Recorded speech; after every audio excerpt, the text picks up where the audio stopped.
Hey, everybody. Welcome to another episode of Sorta Sophisticated, people, a podcast where we talk about some stuff we think matters in hopes to expand our worldview as we try to be better people and hopefully learn a few things to get unstuck from our regular rut and routine. But really, we're just trying to be a little more cultured and curious by exploring new topics that might make us more interesting humans in hopes to hold our own in this sophisticated world. Sort of. I'm Pete. You already know that. Sitting here with Amanda because we've told you that for the last, year now. And today we're exploring the history behind Indigenous Peoples Day. Because, let's be honest, it's high time we stopped celebrating a guy who got lost, thought he was in India, and basically started a centuries-long awkward family dinner. In this episode, we're swapping out Columbus for actual history and learning to celebrate cultures that were here way before someone thought they could sail to Asia in basically a wooden bathtub, right? But you got to give him credit. Total risk taker, man. Wasn't he? He was. I wouldn't do it. But I wouldn't either. I wouldn't even try it. And he did it. So you got to give him some cred, but realistically, really finding America? Okay, whatever. Hey, so you know it's almost October 14th, right? Yeah. So? Do you know what happens on October 14th this year? Yeah. We totally started decorating for Halloween. What? Clutch. I love that. Halloween's my favorite holiday. Is it actually? Yes, it was Gabby's too. We were crazy about it. Yes. How come we never had a Halloween party? We did. Why was I never invited to that Halloween party? Oh, there's that. Wow. Okay. Oh, okay. Continue. But we're not really talking about Halloween. I'm talking about Columbus Day, or now more recently, Indigenous Peoples Day, depending on where you live. Oh, that's right. Do you get the day off? Oh, dude. Yeah, no, that's not my point. Did you know that Columbus Day is actually still a thing? I think no. So yeah. So I thought it was officially changed to an Indigenous Peoples Day already, but I did some research and it hasn't been. Wait, what do you mean? I thought it was. Yeah. Changed. So no. So I guess Columbus Day is still technically a federal holiday, which means it's recognized by the U.S. government. So basically, all federal employees and businesses observe and have that day off, like banks, post offices, all those people and stuff. But the states, I guess, can choose whether or not they want to observe a federal holiday. I did not know this. And with Columbus Day, a bunch of states have changed the name of the holiday and I guess the actual intent of the holiday to Indigenous Peoples Day. So after doing some serious Googling, I figured out that at last count, 20 states actually still recognize Columbus Day. 19 states celebrate Indigenous Peoples Day, including Washington, D.C. But some also still recognize Columbus Day alongside of it, and some don't. 8 don't know what the hell they're doing and don't celebrate either anymore. South Dakota has something called Native American Day. Hawaii calls it Discoverers Day. And Colorado went totally rogue and celebrates something called Cabrini Day after Frances Cabrini, that awesome Italian sister who was canonized as a saint in 1945 for basically just helping every immigrant ever. So basically, we're just all over the place with this, right? Right. That's what happens when you leave it up to the states, I guess. I don't know. I kind of like it because each state sort of has their own personality about it. Well, wherever you land on the debate, one thing is for sure. What is for sure? Tell me. I want to know now what's for sure. It fits pretty nicely into our little podcast, don't you think? Because if so many states have so many perspectives, it goes without saying that we need to appreciate varying perspectives and values. I'm not saying we have to agree with each other, but allowing others to have their positions will ultimately help us be more cultured and curious. And certainly a lot less judgmental. Okay, so then? Right. So you sort of just answered the whole reason why we're being cultured and curious. You just nailed that. Ta-da! I'm getting so much better. It's amazing. That's terrible. You've always been better. Oh, it's not good enough for a Halloween party. Got it. Yeah, exactly. All right, fine. So give me the actual definition then of the celebration of Indigenous Peoples Day. Okay, wait. Word of the day first. Oh, yeah, right. Let's go. Okay. So what do you got? Okay, so the word of the day today is syzygy. Is this like Sizzix? No. Like the street? Oh, the street on the way to Vegas or bars. XYZY. No. Syzygy. SYZYGY. A syzygy is one Y as a vowel. Yes. Oh, yes, you are correct. Like in rhythm. Yes. So a syzygy is a term that refers to when two or more celestial objects, like planets or stars, are in a straight line. Wait, what? Okay, yeah.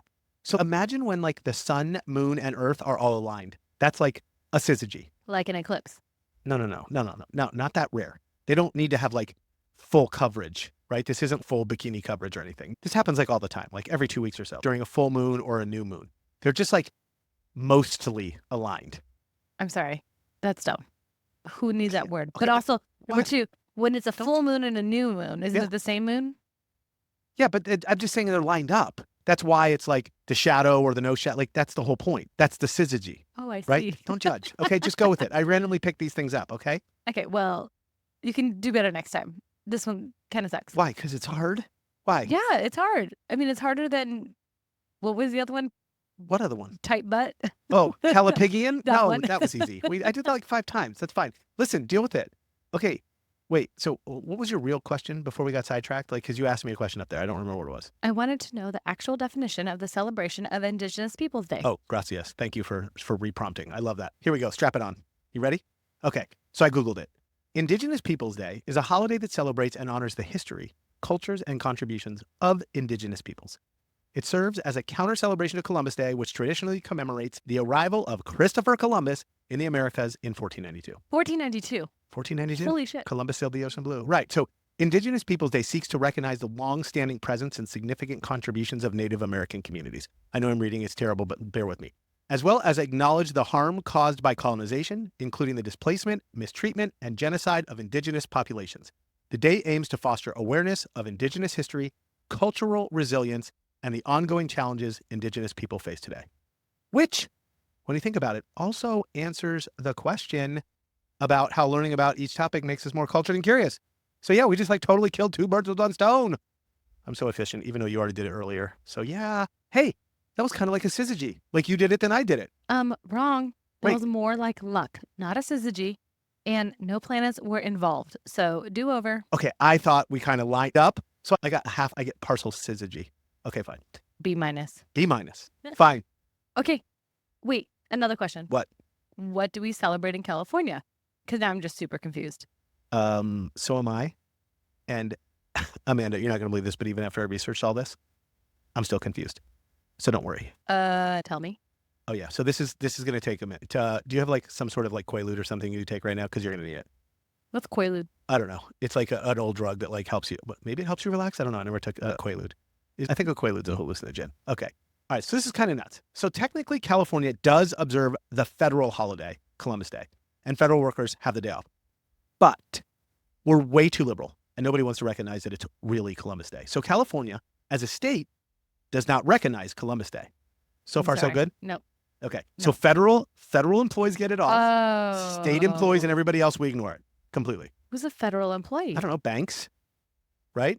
Government offices, post offices, yes. Huh. They'll close, federal employees, right? But state, no. We ignore it. Okay. It only gets worse from here, Amanda. I can't make this up. So a few years ago, good old Gavin Newsom signs a proclamation saying that it's Indigenous Peoples Day instead. Of course he did. Yeah, no, but wait. It was only for 1 year in 2019. Wait, can you do that? Is that actually a thing? Yeah, I don't know. California is nuts, right? So wait, in 2019, there was Indigenous Peoples Day. And then in 2020, it's not Indigenous Peoples Day. Correct. Well, let's be honest. Nobody probably celebrated holidays in 2020 because they were all dying of COVID, remember? But that's not my point. So 2020, 2021, not celebrated. But then in 2022 and 2023, he does it again. But again, only for those specific years. I don't even understand what the hell is going on anymore. So me neither. Okay, so to make this way more confusing, right? Oh, really? Just now? You think it's just getting more confusing Yeah, okay. right now? But okay, good point. I've been confused this whole time. Do you know that California also has a state holiday on the 4th Friday in September called Native American Day? Sure didn't. Yeah, okay. But only sort of. What do you mean, sorta? Okay, yeah. Even though we declared it a state holiday, employees have to use a personal day to get paid. It's not automatic. We suck. California as a whole totally does suck. But wait. What? Now I don't know the difference between Indigenous Peoples Day and Native American Day. Yeah, okay. So good question. Me neither. I'm glad we're doing this episode because it's making me sort of sophisticated. So Indigenous Peoples Day focuses more on trying to help people shift their perspective on colonization in general, like nationwide. And Native American Day is state specific and focuses on the contributions and heritage of Native Americans in California only. That's the difference between those 2 days. Got it? Okay. And really, I think we should be embarrassed for not already knowing all this stuff because with all the indigenous tribes that call California their home, like we should know this. But at least we care enough to learn about it now, right? Indeed. Indeed. I like that. Look at you, always taking the high road. I mean, we can't go back and fix shit, so So we got to just go from here and learn. So I'm going to embarrass myself a little bit more here. Native American Day actually isn't even really new or anything. It goes all the way back to 1939. And actually, California was the first state to recognize something like it. And then in 1968, then Governor Ronald Reagan made it an official state holiday. But it's an unpaid state holiday, so nobody really knows about it. Well, yeah. Or cares about it. There's that. Yes, I can't fix that. Okay, wait. So What? hold on. Another thing. We never really answered the question of what we actually celebrate in California. So it's not Columbus Day anymore since 2023. And it seems to be Indigenous Peoples Day every once in a while when our governor decides it is. So then what's the real answer? Like, what are we going to celebrate this year? Okay, Isn't it so like around the corner? yes, it is. So you kind of just answered your own question. I don't think I did. No, actually you did. All right. So it's really hard to get a bill passed to change the holiday. I mean, they added Juneteenth. Right. But it's very complicated. So in the meantime, as long as Gavin Newsom is our governor, my guess is that each year he will proclaim Indigenous Peoples Day a state holiday with no pay and no day off, of course, until such time as another governor gets elected or we finally get legislation passed. Well, how much longer is he governor? I don't know. I think till like 2027 or something, I think. So we got a few more Indigenous Peoples Days in us. Okay, fair. Yeah. Okay. And full disclosure, someone should really fact check me on all this stuff because I did all this research in like an hour on the internet. And remember, we're only being sort of sophisticated. So asterisks, check my math. You know what I mean? Duly noted. Yes, seriously. But now I need to know What? why Columbus Day became a thing to begin with. I mean, I know in history teaches he founded America, but like that was it? Was it really just that simple? Okay, How do we know he founded America So in 1492? because he posted it on Instagram. Like what? Right. 1492. Oh yeah, totally. Yeah, there was Instagram back then. Did he like carve it on the walls? He did. Oh, okay. What like back? What were you talking about? Like caveman here? Me make it to America. No, it wasn't like 1492 is real far away. So basically, the story goes like this. So Christopher Columbus found America by accident in 1492 because someone gave him shitty directions, I guess. He was actually trying to reach Asia by sailing west, looking for a shorter route to the East Indies. You remember the story? Duh, right? Grade school. King Ferdy and Queen Bella give him a bunch of money, and he takes 3 ships named the Nina, the Pinta, and the Santa That's a Maria. motor, yeah. Yeah, right. Oh my God, in perfect syzygy, right? The Nina, the Pinta, the Santa Maria. Okay, and so he said, that's right. That counts. That counts. Okay, They fine. probably did sail in a straight line at one point. Okay. Yes, we're counting that. Okay, so then he set sail. On October 12, 1492, he lands in the Bahamas, which he thinks is Asia, and runs into a bunch of indigenous peoples who have lived there for like a millennia, mind you. Like, seriously, a long time. But he still says, tough shit. I discovered this for Spain because you people don't speak mi lengua, and brings over a bunch more boats to explore, then colonize. Oh, and also kill a bunch of people and stuff too. Yeah. My teacher didn't quite teach it the same way that you just explained it, but I think I get the idea. Oh, that was the idea, Amanda. That was the idea, right? Okay. So a few hundred years go by until 1792 when the Society of St. Tammany, whatever the heck that is, decided it's high time to celebrate Columbus's achievements and throw a 300-year anniversary bash in his honor, technically marking the first Columbus Day all the way back then. And then again, 100 years later, on the 400th anniversary, and in response to an anti-Italian motivated lynching of 11 Italian Americans in New Orleans a year earlier, President Benjamin Harrison issues a nationwide proclamation marking, I guess, the second Columbus Day. I guess they're doing these once every 100 years, right? And then finally, thanks or no thanks to Franklin Delano Roosevelt, in 1937, it became an official federal holiday in the United States. And again, under some pressure during the run-up to World War II, as Italian Americans were being targeted as enemy aliens, he had to do it, right? So I guess the idea was about helping out one culture we screwed over another one. Well put. So that's basically Columbus Day in a nutshell, because I will tell you, a lot of Italian immigrants see this as sort of a big deal, like for Italian immigration. Kind of like a few, like a... No, it mattered. I mean, that's a big part of their history and culture. And then they came to the United States and made a name for themselves. And so if you're in the Italian American community, like, it's a big deal. Like, they're fighting back, and so they should, right? I mean, I don't have this all figured out here. I'm just being sort of sophisticated, right? Right. So, but now, okay, let's hop to Indigenous People Day. Can you give me the history of how that whole movement got started and why it took so long? Because, I mean, he landed in 1492. He did. More than 500 years ago. I know. Okay. Because I feel like it's recent. Yeah. Indigenous People. Yeah, no, it's sort of. Okay. we say sort of way too much. Okay, so listen, it's no secret. Columbus showed up here in America. That basically led to, I don't know, exploitation, enslavement, basically genocide of indigenous people, like all over the Caribbean. Cholera. All of it, right? We're talking mass displacement, like forced intermixing, the death of a whole shit ton of Native American communities across the continent, right? So history is written by winners, though, right? Right. And European colonization won. So basically, for like a gazillion years, the voices of all these people were ignored, or even worse, sometimes misrepresented. Yeah, but for 500 years? For 500 years.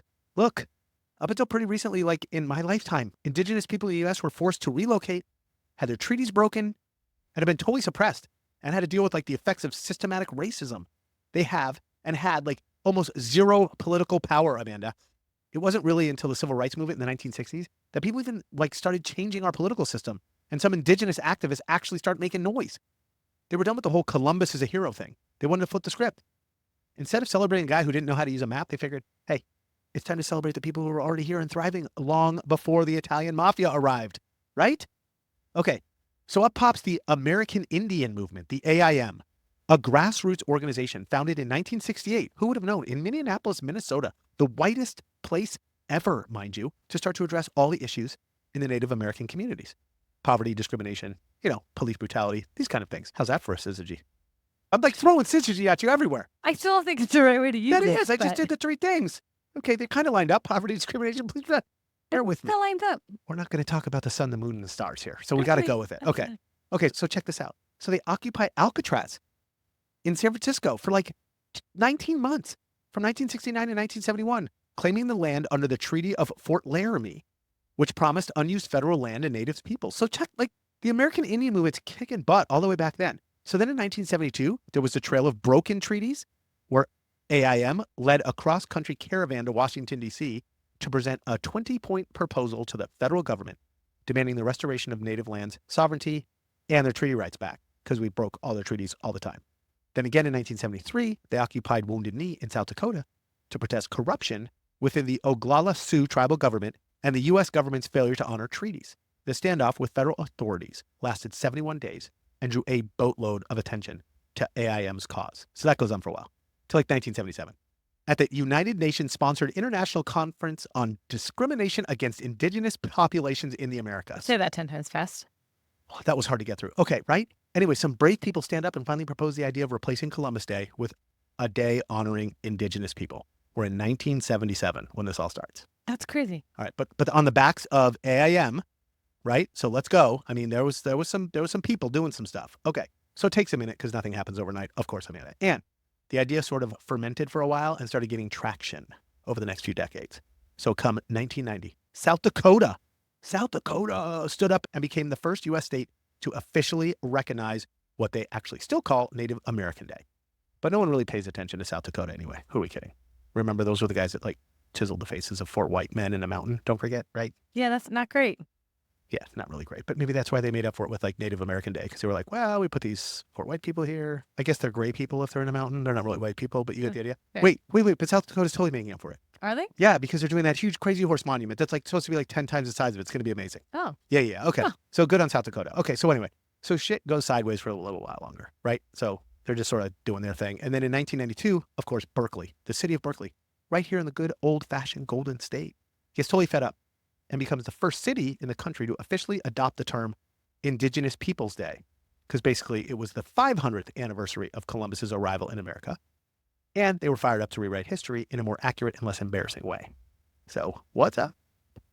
I guess go Berkeley. Right? Totally. So then different cities and towns go rogue for like the next 25 years until Alaska gets on board in 2015. And only now, in the last 5 or 7 years or so, did the other 17 states that I talked about earlier start making proclamations. And only 3 years ago, in 2021, good old Joe Biden becomes the first sitting president to issue a proclamation recognizing Indigenous Peoples Day for the first time. But why do they call it Joe a sitting president? Is it because he's so old? I'm just kidding. That was pretty good. Okay. No, I don't know. Probably. Maybe he's too old, can't stand up. I don't. Okay. Wow. Right? No. So, Kidding. okay. Remember Kitty. Right. It's because he's the sitting president's the current president, right? Differentiates current, former, newly elected, not inaugurated. There's a lot that goes into this president stuff. You can't I guess. just. I just think sitting's a funny term. That's all. Right. Where's he sitting? Sitting on the toilet? Okay. All right. No, in the Oval Office. Right. Whoa. Do you think he has an oval toilet in the Oval Office? Probably. Doesn't everyone have an oval toilet? No, they're not all oval. Some of them are like, you can either get the round or you can get the oval. Who has a round toilet anymore? I feel like I might have. Those are like pink and yellow. I feel like I might have one round toilet in my house. I don't know. I'm going to go look now. Anyway, we're basically all up to date. You got the whole movement. Yes? Yes. We're there. You know Columbus Day. You know Indigenous Peoples Day. You get it. Okay. It's taken a while for sure. But I think there's definitely a shift happening, right? I didn't even know that Columbus Day wasn't a thing anymore. And it seems like people really do want to generally honor Indigenous voices and gain a broader understanding of their history. But I do think we have a really long way to go. And the movement is still evolving, it feels like. So we all just got to keep doing our parts and making our voices heard, I suppose. I think we need to. We need to preach it, right? Got to get the word out there. So basically, here's the deal, right? Indigenous Peoples Day, give credit where credit's due. But it's pretty complicated because, well, we don't want to idolize some guy who couldn't even admit he wasn't in India. We do have to consider there's a lot of other immigrants behind this, specifically the Italian Americans, like I talked about earlier, and we don't want to disparage any of them either because they're rad too. So kind of complicated, but since we in America, in my opinion, we got to stick with whoever was here first. I'm just saying. But who are we kidding anyway? What? Indigenous people are still facing some massive challenges even today in 2024. They have almost no real access to quality healthcare, and the Indian Health Service, IHS, the one that manages all their mental health programs, is underfunded and understaffed. And reservations are some of the poorest areas in the United States, and they lack the infrastructure and economic development to break the cycle of poverty. And overcrowding and shitty housing conditions are a huge problem on many reservations. Native lands continue to be threatened by resource extraction, like mining and drilling, which ends up threatening water sources, sacred sites, and their traditional hunting and fishing grounds. You get what I'm laying down here? I totally get you are on a roll. Like, seriously. Okay. I love this. This is what we're talking about. But it's like so important because Native American students go to underfunded schools that lack culturally relevant curricula. And as a result, have lower graduation rates, which totally sucks because then they don't go to college. And if you don't go to college, you have not as high of an opportunity. Right. And then the cycle continues. And it continues. And it sucks. Also, did you know Native American women and girls face disproportionately high rates of violence, including domestic abuse, sexual assault, and human trafficking? No, seriously? Yeah. And it's this whole thing. It's the Missing and Murdered Indigenous Women and Girls Crisis. So MMIWG for short. And more recently, a lot of influencers have started bringing attention to this issue, but many of these cases remain unsolved or uninvestigated. So it really highlights the lack of adequate law enforcement resources and legal protections. They are the most underprotected group out there, like by far, in my opinion. That sucks. I didn't know any of this stuff. Yeah. I got to look this up. Like, that's something I really would get behind. Like, I would figure out how to help. Like that's I don't even know how to help, but it's something that needs attention. And even though they are recognized as sovereign nations, like you said earlier, they're still getting screwed when it comes to exercising their own self-governance. So federal and state governments still, to this day, impose regulations that undermine tribal authority, which basically doesn't even let them manage their own lands, resources, and really their whole community. So really, it's a bunch of bullshit. And we really need to make progress. So, okay, I'm going to get off my soapbox, but it just kind of Don't get off your soapbox. That was the best ever. Like, are you kidding me? Like, you researched the shit out of this episode and just laid that on me. That was awesome. I mean, TikTok. It's totally, I don't, wherever you find it, I don't even care. I think it's just totally important. I don't think enough people give two shits about what's going on because we're also self-absorbed. It totally sucks. I'm glad we're doing this episode. And I, for one, want to be a part of any movement that's willing to help out. But before we start marching on Washington, give me and our fellow listeners some fun facts maybe to lighten things up because, I just kind of went hard. Yeah, you did. You did go hard. I'm going to give you some useless shit right now that you won't even remember even if you tried. All right? Are you ready? Okay, let's go. And by the way, I ain't lightening anything up. There's no lightning here. I know. I figure so much. This is right. This is heavy shit. We are in unfun fact world. I'm warning. Okay. But I think that it's important to sit in the heaviness. Okay. But here, let me tell you this though. Like, we're going to actually fun fact or not fun fact, we're going to learn some shit right now. Some more stuff. Okay. So we're not making jokes now. Ready? Ready. Okay. So we've been talking all about Indigenous Peoples Day, like in the United States. But did you know there's an International Day of the World's Indigenous Peoples? No. Yeah. So it started in 1995 and it's celebrated on August 9th of each year, celebrating all the world's indigenous communities, everywhere. Well, that's awesome.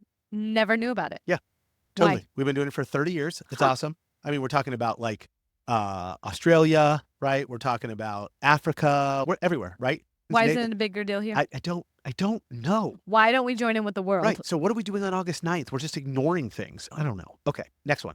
for 50 years, Columbus Day was celebrated on October 12th, like the actual date of Columbus's landing in So 1492. they say. October 12th, right. Like it didn't move, static.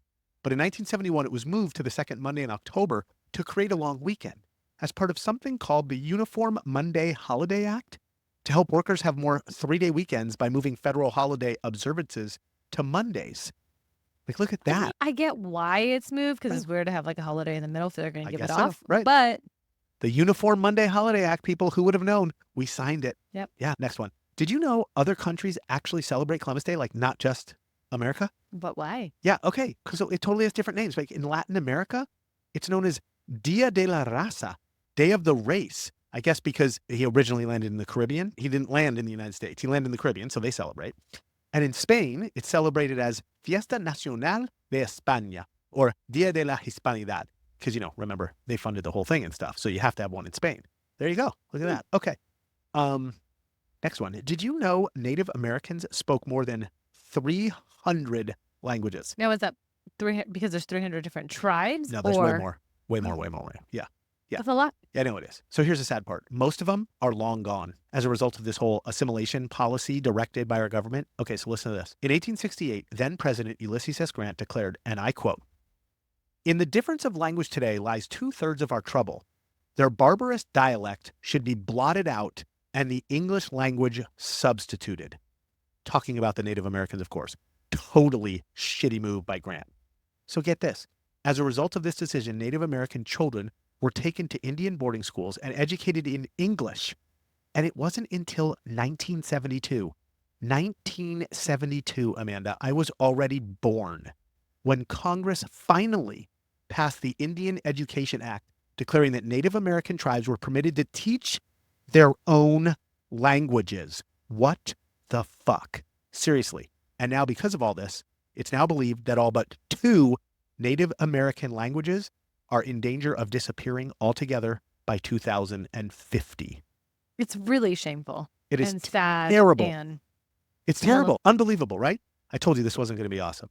Okay, next one. Oh, this answered your other question. There's 574 federally recognized tribes in the United States. Of those 574, 229 are found in Alaska, 109 are in California, and the rest are spread out all across the country. And all of these tribes have government-to-government relationships with the United States, like any other sovereign nation would. But it's estimated that another 400 tribes do not have federal recognition, which means they're ineligible for government programs and support and left to their own devices. how do you 400 more. how do you become a federally recognized tribe? I don't know. Hmm. Apparently, you gotta be big and know people or have a voice. I'm not sure, because some of these smaller ones are getting the shaft. Tragic. It is totally tragic. All right, I got more. Can you still do more? Because I got like 4 or 5 more. I don't know. This is a lot. It is a lot. Okay. And Sit yeah. in the ugliness. Go. Okay, we're gonna. Oh God. Okay, well actually, this one's kind of nice. Did you know that Native Americans cultivated like basically all of the world's most important crops, like all of them? Okay, most Native American tribes. Not just corn. No, not just corn. Most Native American tribes practiced agriculture, domesticating the crops we eat today. In 2016, it was estimated that as much as 60% of the global food supply was based on crops that originated in North America by Native American. As an example, corn was created by indigenous farmers around 10,000 years ago. And by the time European colonists arrived in North America, Native Americans had been growing it for thousands of years. They also cultivated beans, squash, potatoes, tomatoes, just to name a few staples we use every day. I mean, they're the OG farmers for sure. They totally are. 60% of the global food supply cultivated originally by Native American Indians. Okay, next one. The Haudenosaunee Confederacy is one of the oldest living democracies in the world. The what? The Haudenosaunee Confederacy, I think I'm saying that right, which translates to the people of the Longhouse, also called the Iroquois Confederacy or the Six Nations. It was originally formed by 5 tribal nations: Mohawk, Oneida, Onondaga, Cayuga, and Seneca. And then they added the Tuscarora centuries later. I probably butchered some of those. You get the idea. Some researchers believe it was founded in 1142, while the Confederacy itself says it has existed since, quote, time immemorial. So regardless, wherever it was started, it's considered one of the oldest participatory democracies on Earth. The nations are united by the Great Law of Peace, Kainekaroa, which serves as their political constitution. And it stands as the basis for our U.S. Constitution. It proclaimed that sovereignty resides in the people, and it was also the first to consider separation of powers and advocate for the distinct branches of government. So there you go. It's official. We plagiarized. Huh. We stole it. Who knew? Yeah. Kaine Rakoa. That's totally cool. All right. Real unfun fact. The Trail of Tears, right? Native Americans were forcibly displaced by the Indian Relocation Act in 1830, signed by President Andrew Jackson. The act was spurred by the desire for white settlers to grow cotton. Seriously, cotton in the South on the valuable lands of the Choctaw, Cherokee, Creek, and other Native American Indian tribes. The act was used to force Native Americans out of Alabama, Florida, Georgia, North Carolina, and Tennessee, and sent them to territory located in what is now Oklahoma. Thousands died during these forced migrations, thus the name Trail of Tears. I really do think we need to spend more time on that and like our normal education system. Seriously. No, we breeze by this stuff. The damage that was Right. done. And we sit here and we talk about it in like third grade. We learn about it. And then nobody pays any attention from then on. And if I ask my kids, I'm embarrassed as a dad. I'm embarrassed for my family. Like, it's crazy stuff. We need to do a better job. Thank you for caring. I love this. Okay. Finally, last but not least, Native Americans weren't even granted American citizenship until 1924, 100 years ago, when President Calvin Coolidge signed the Indian Citizenship Act into law. Now, some Native Americans were already considered U.S. citizens because of the 1887 Dawes Act, which granted citizenship to those who accepted land grants. However, even though they had been given full citizenship, many Native Americans were still denied the right to vote. Voting rights were left up to the states, and many states continued to deny voting rights for decades to come. This went on, Amanda, until the passage of the Voting Rights Act in 1965. That wasn't that long ago. No, this is my point. Like, they weren't even voting. It's crazy. Yes. And you were totally right. This is some heavy shit. Yeah, that's it. That's all I got. Yeah. I guess I still love fun facts. I know. But good job. It is important stuff that It we is. need to learn.